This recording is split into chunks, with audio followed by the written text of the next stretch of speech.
Your Honor, today's date and time for an emergency bond violation hearing. This time, the defendant is going to acknowledge the allegations that are set forth in the complaint. Right out the gate, this is serious. A bond violation hearing means the defendant already had a chank and may have just blown it. Question for you. When someone violates bond conditions, should they get another shot, or is that trust already gone? Bond violation. Bond violation, correct. Anything from people? Your Honor, I'll just rely on our previous motion. I do want to say, I did mention that there could be a potential for future charges. I do need to get a little bit of further investigation done before I make a final decision on that for both defendant and defendant's mother. They were both submitted on by interim. Who was? Defendant and defendant's mother. Okay. Anything you want to say? There's actually quite a bit I want to say, Your Honor. Defendant is the parent, is married to the victim's case. There's a highly toxic and dysfunctional relationship with victim. The victim sought a PPO. There was never any allegation that there was striking, hitting, assaultive behavior in the PPO. There's more threatening behavior, things of that nature, but not like I've been punched or I've been hit or anything like that. In any event, the PPO was put into place earlier in the winter. Hold on. Future charges and the mother is involved? This just escalated fast. Prosecutors don't throw that out casually. That's basically a warning. This situation might get worse. What do you think? Does it sound like things are spiraling out of control? PPO obviously was at the choice of the victim. I'm just going to lay it out for you, Your Honor, in maybe in a way that's not helpful to my client, but I'm just going to lay it out for you. These people have been in non-stop communication with each other since the day the TPO was granted. Hundreds and hundreds of text messages. I just looked at my client's cell phone log this morning in the hallway before I came in here. Hundreds of text messages, including, Your Honor, more than 25 text messages yesterday. Parents have a child together. Child's birthday, his first birthday was on April 12th. Parents went to church together on April 12th for a birthday party for the child. They visited with the fire department and took the child on a ride in the fire truck together recently. The victim, I read through every one of these texts, and as an officer of the court, I could tell you that there is not a scintilla of evidence that indicates the victim is scared of the defendant. The victim is asking the defendant to come and be part of her life. The defendant has Venmo'd the victim thousands of dollars since the inception of the PPO. How does he Venmo her? She calls him and says that it's money, and he Venmos her money. The victim has shown up at the defendant's house. Defendant has been at the victim's house. It's a highly dysfunctional. This is wild. A protection order is supposed to create distance, but instead, they're texting nonstop? That completely undermines the defense. Legally speaking, even if both people are engaging, only one is on trial here. That's the trap. Relationship. Some of the texts, Your Honor, the victim has given I read this morning, some of the texts, the victim is advising the defendant on how to beat this case, on what strategies he needs to be using to beat this felony case again. And so I'm making some admissions to the court that maybe under some circumstances would be against the best interests of my client, but I've been in front of you, Your Honor. I know you're a straight guy, and I think the court would rather hear this than some nonsense. That's been the relationship that's going on here. The defendant is 31 years old, Your Honor.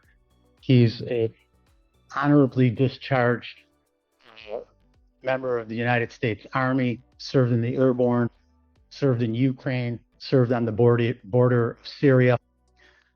He receives an 80% disability payment through the Veterans Administration for some lower back issues as a result of parachuting. He has been enrolled at Washington County Community College, and on May 6th, he's supposed to receive his associate's degree in transportation technology. So he's been involved in a 2-year program. He's supposed to graduate from that program in the next 2 weeks, Your Honor. He has final exams coming up in the next few days. The court can see his parents are here with him. And they share with me, and the victim and the defendant shares with me, that there is some counseling that he can get through the VA that would probably be appropriate. As an attorney, and I know you're an attorney, it's frustrating to me that the defendant has conducted himself in this way. I've shared my frustration about this. It's just very frustrating that I can't impress upon him or I haven't been able to as of yet, that I don't care if she shows up at your house. If she shows up at your house, you run in the house and lock the door. That's what you do, and that's how you handle it. And so there's been some monumental bad judgment here. In regards to this allegation of an AirTag being put in her car, the defendant says that took place at his house with the victim participating in this. So, Excuse me? That he and her did it? That they did it together? he said that she came to his house unannounced in Ann Arbor, his parents' house where he lives. They discussed putting an AirTag in the car so he would know where her and his child is, and she said that would be a good idea, and the AirTag was placed in the car. And if that's true, then why does she have concerns when he alerts her phone? Because it's a highly toxic relationship, Your Honor. Parents are trying to evict the parents are in the process of evicting the victim from their condominium, where the former marital home. The parents are the owner of that home. They're in the process of evicting it. It's a cluster of incredible proportions that are happening here. The amount of legal fees in this case are eye-watering, Your Honor, and it's just. I think that I come here today asking that the defendant be given another chance. And I can't promise the court that he's going to be able to control himself to not communicate with this person. I think this brings it to a level of seriousness that we haven't seen up until now. But I think that he deserves another chance. There's no allegation of physical. Maybe, counsel. Now, I get that they've got a child together, and there might be some contact, although there shouldn't be. Hundreds and hundreds. Right, but the problem is he's the one under the court's jurisdiction. And I know you know this. And He's the one that cannot have that contact. And I've told him that. His parents told him that. But what I don't get is I don't understand this AirTag. If they're having so much contact, why do I need an AirTag? Well, I mean, I could just tell you anecdotally, on my phone, I can see where my wife is at all times, and so I can do that without an AirTag. Yeah. All she would have to do is share her location with him. He would know. Your Honor, all I can tell you is I'm seeing as early as this morning at 9 o'clock at 8 o'clock this morning, texts from the victim saying, I'm going to the prosecutor's office because this is all a big misunderstanding. I'm not making that up. That's the text I see from the victim at 8 o'clock this morning. Okay. I saw the same text from the victim 3 times yesterday. She texts him that this is a terrible misunderstanding. And so the defendant is here. He's he's demonstrated monumental bad judgment. We're here falling on our sword. We're not here trying to say that this didn't happen. I told my client, what are you going to do? You're going to come tell the judge you didn't do this? You're not going to lie in court. And so we can't do that. That's not an option to come to court and deny this. That's just not an option. It's not an option for me as an attorney. It's not an option for the defendant. And so there's just bad judgment here. I'm hoping the court could give him a proverbial second chance. I'm hoping that you could impress upon him the seriousness of this. But I'm asking you not to take him into custody, Your Honor. I just don't think it rises to that level. Counsel, let me just say this. I hear what you're saying about the contact, and that's exactly what I'm sure you're after about. It rises to a different level when I'm tracking your will. That's my problem. The defendant tells me this was done cooperatively between the parties. And then I heard you the first time regarding me, and I don't believe it. The reason I don't believe it is because he obviously hasn't been following the court's orders, but also the whole tenor of the police report, which I'm sure you got a copy of. I did. Doesn't indicate that this is anything cooperative. I know, but Your Honor, this is also somebody who went and sought a stalking charge and then went and contacted the person saying, this is the police understanding here. I never meant to see you charged like this. So you have a very frenetic victim here who is, on what day of the week. It's a relationship. These people do not do a good job communicating with each other. So if for chance, she asks for a Venmo and it doesn't go through, guess what? She's off to the police department. That's the nature of this relationship. And that's something that needs to be resolved via the divorce. But this is an insane relationship. And from what I gather, and I'm not a testifier, from what I gather, it doesn't rise to the level of striking each other, hitting each other in the face or that type of thing, But as far as daggers out and just sort of crazy conduct, these people are involved in a spiral of crazy conduct with each other. They're both part of this crazy conduct, both of them. But you're right, Your Honor, the defendant is the one who's here in court. The victim is not in court. She's not the court doesn't have jurisdiction over her conduct as to whether she shows up at his house. And so it's just been bad judgment. It's terrible judgment. And, it's funny because, I thought long and hard about this weekend. What am I going to say to you? I really, belabored in my mind, what am I going to say to you? And this is what I'm going to say to you. And I think he deserves another chance. I do believe he can fly straight. And that's our prayer to the court, Your Honor. I did also want to note in the court that I did speak with the judge today, and I also spoke to the hallway. That's where I was before this, and I didn't have any mention of any of that, including the cooperative AirTag, her part. I told her she could leave before she was on testify, and she wanted to leave. She didn't want to be present today in the courtroom. But she did not mention any of that. And I have not seen any of that either. But she did not indicate that this was somehow cooperative, somehow that the police report itself was some type of misunderstanding. No. Did she indicate to you that the entirety of the case was? So she informed me that so she wanted him to get out, and she was concerned about his parents and what was coming with that. So she just had concerns with what was going on.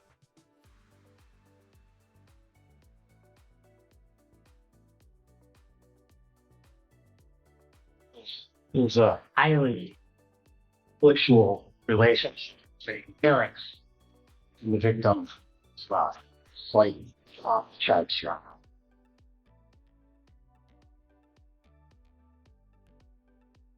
A man resolving the victim. How old's the child? The child just turned 1 year old on April 12th. That's when This is the part that's phenomenal. I've got the parents and each other in some way. Well, I think somebody may have gone.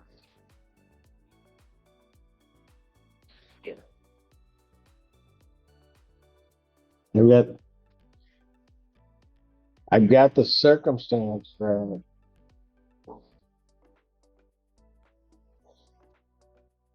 the parents are at each other. The parents of the child are at each other, defending away from each other.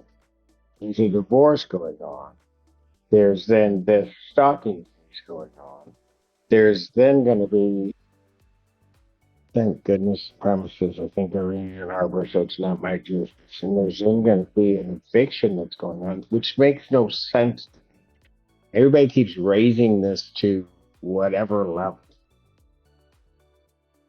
The other concern that I have is, and counsel, I get what you're saying. Trust me, I do. And I get the notion of periodically through the weekend after I'd seen the motion, trying to figure out what was he going to tell me. After I went through and read the police report and everything. And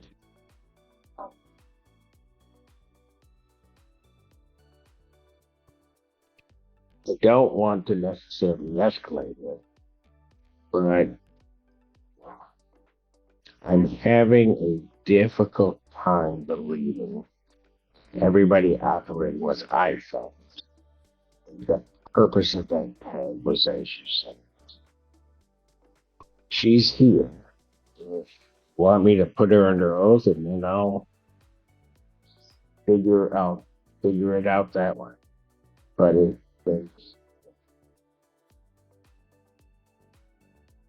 to get the clients tell attorneys, and they get that from the attorneys, then has to come up and say what the client's telling. To get all of it.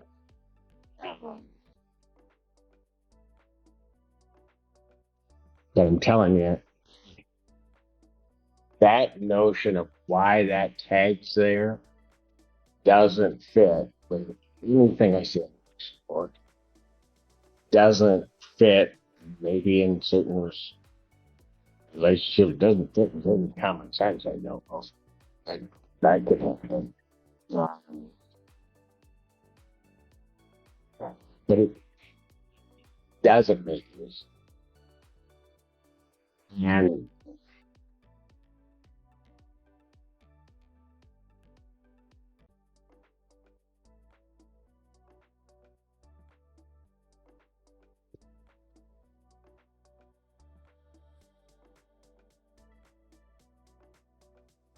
now that she's here, and Miss Linda, I'm presuming available to testify before the board. Yes. Yes, if that were the case, I would ask to briefly pass by the advocate. Understood. I don't know. Well, hold on a second. I don't know if your client wants to change his position on what he's had laid to this court about.